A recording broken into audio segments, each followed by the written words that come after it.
also this is a big thank to Scott. I mean, what a guy. Scott from Wessex Blades. Look what he's done with our knife. He's turned it into a bloody crappy bar of soap to something you can really have fun with. Anyway, Scott, you see what he works up to. Oh, what?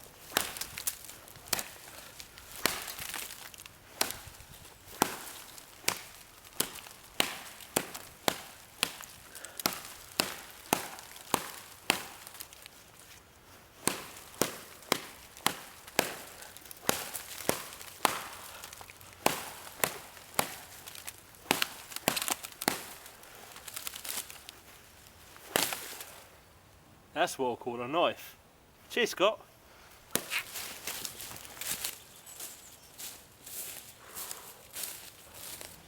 Right, I've got my firewood. Small, medium, large. It's like working at McDonald's, isn't it? Anyway, what I want to do is give myself a tiny little fire pit. Just dig a little hole. I just like the idea of the air flying underneath it, and it's sheltered a little bit in case it dies down and gets windy. So I've not come too far away from the top because I want the heat going in, but far enough away so it's a clear space, but I don't want all this going up. So it's going to be about here. So there's no chance of any fires. Let's say I've cleared a nice big area. I'll clear it a bit more once I've dug this hole and see how big it's going to be. And I'm going to use this. This is a good bit of kit. The January Army issue. Just folds. And all you do is you just tighten that up to lock it. As I say, it folds up into a small space. And it's ideal for this sort of thing because you've got the serrated edges in there. Okay, so you've got all the roots and stuff. I mean, it's just a bit of plough through that, quite easy. And also, as I say, if you do come across any roots, because we're nearby trees, these edges, it's just going to just chop straight through them really, so that's great. And also, rather than just doing for a dig, you can turn it around like that, which is quite handy if you need to like scrape, make areas flat and things. Nice bit of kit. You can probably get them from a £5 upwards. But the ones I've got, I'll replace the screws. I'll put a stainless bolt and nut and a brass washer on there, and on the here as well. So it's basically, you know, you don't want it rusting over years and years and years. So you should give it a bit longer anyway. And a good old coat of WD-40 done the trick. And you know, if you look after your tools, they're going to pretty much look after your back. So that's my philosophy. Anyway, I'm just going to dig this little fire pit here. It shouldn't take more than 5 to 10 minutes. And I'll show you how it's going to get on. Right, we're going to see how this gets on. It's a backhoe, or bacho, whatever you want to call it. It's a 396 JT. Now, never been used before, but I just like the idea of the nice teeth work on there. They're pretty toughened as well. So of course, if you're going to be coming out doing this sort of thing, you know, you want something that's going to last at least a few years. You don't want to come out here and 3 or 4 times and it starts to bend and snap. So I thought, I'll see how this bit of kit gets on and see what happens. Holy shit.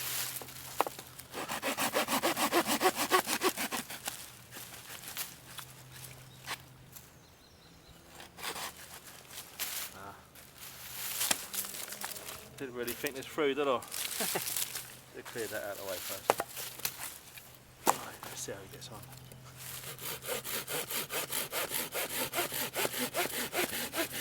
I'm not using any effort at all on this. Wow.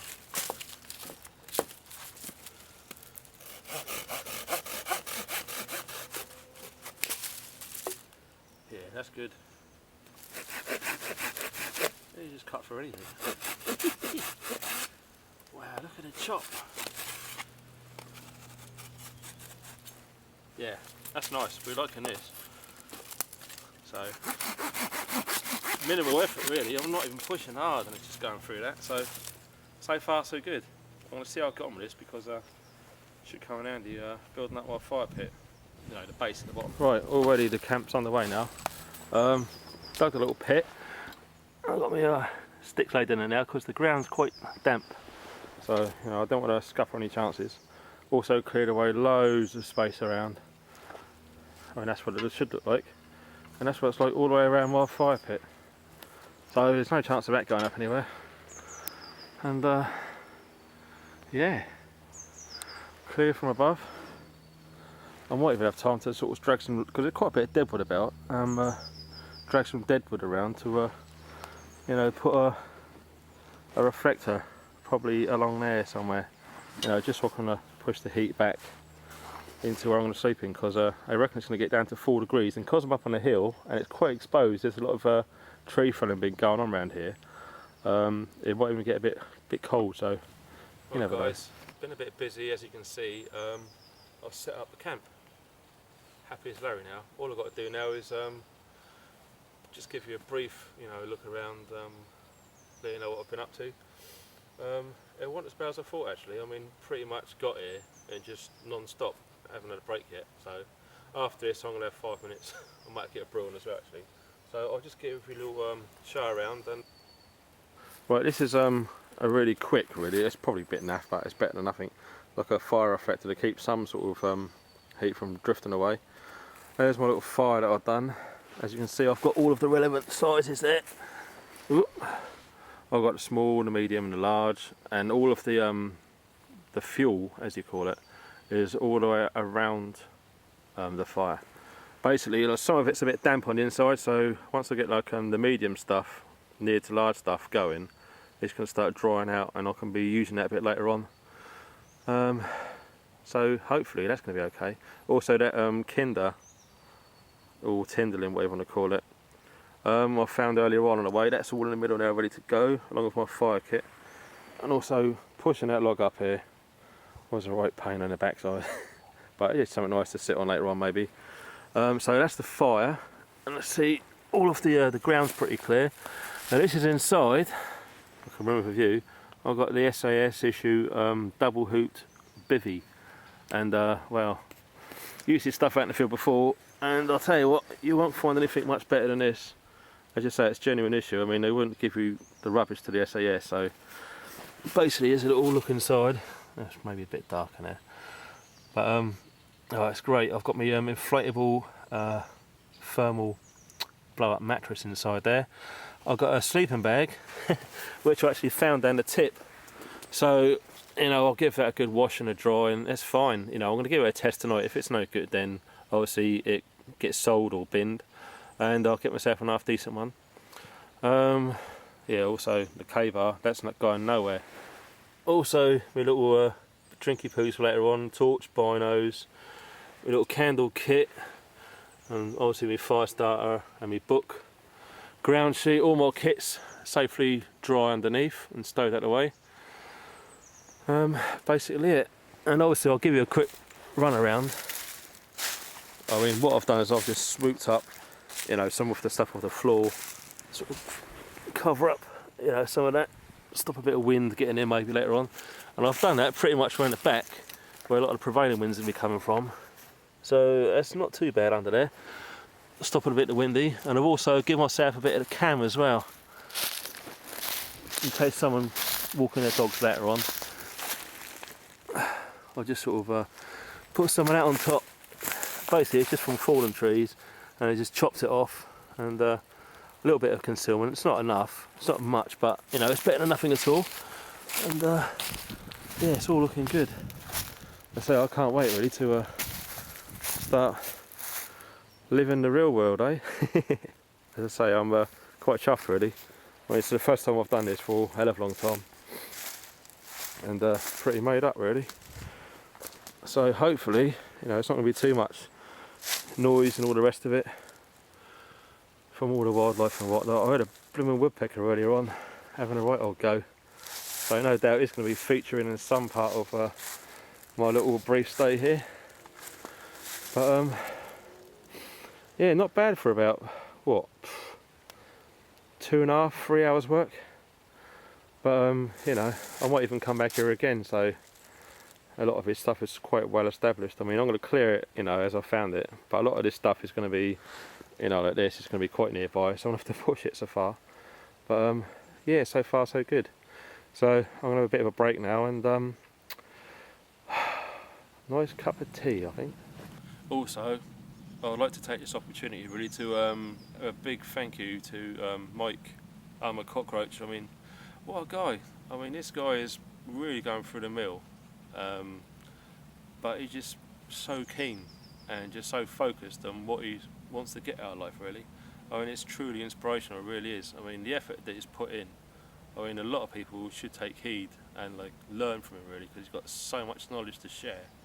I mean, thank goodness for YouTube, really, because what a vehicle to set, you know, your story, really. It's fantastic.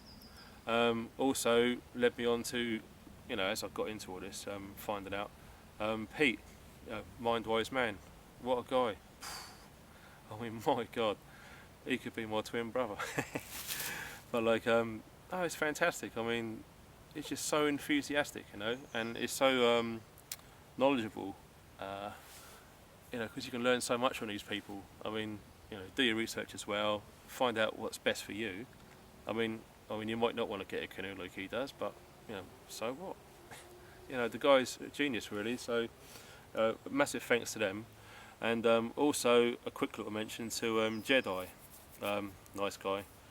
I got the idea from the candle, you know, in the old what's that bloody stupid hemorrhoid tin or something, whatever it is. But anyway, I got a bigger one. Careful. Like the backy tins and stuff. So I put all the candles in there and a couple of 4 extra ones in the bottom, and maybe I'll have a candle. You'll be seeing that later on when I'm maybe doing a bit of reading or something, because you know it's nice to read by candlelight rather than a great big LED blaring in your bloody eyes all the time. So I'd like to say thank you to him for that idea. So that's fantastic. And also, last but not least, my old mate Scott from Wessex Blades. I mean, that, I'll tell you what, that's amazing. I mean, Jesus Christ, I mean, what I got it, I mean, you showed it on your video, didn't you, when you was like trying, it's just a joke. I mean, when you get them brand new, they're rubbish. It's just, you can't even like scrape butter off it, you know. But now, I mean, bloody Nora, that was just hacking away. I mean, that's where most of that come from. So you can blame the chipmunk for this. So thanks very much, Scott. I'm absolutely made up with that. Also the Gerber as well. I've been slipping me paracord and a few like bits of trimmings and stuff. And that's like razor sharp. So thanks for that. So yeah, spot on. It's exactly what I was after. I haven't had a go at the K-bar yet, because it's weird really, because a lot of the wood around here is actually like pretty much dry. And you can break it pretty much by smashing it anyway. But a little bit thicker stuff for this. So the K-bar, I mean, I was planning on using it for a splitter, you know, get some batten and going through it. But to be honest, I've been so busy, I haven't really had time to sit there and doing that. But I might have time soon. I'll see how it goes. But when I got out of work the other day, I went through paper like nothing. So nice sharpening job there, my friend. So that's brilliant. I mean, look at that. So good. What a tool.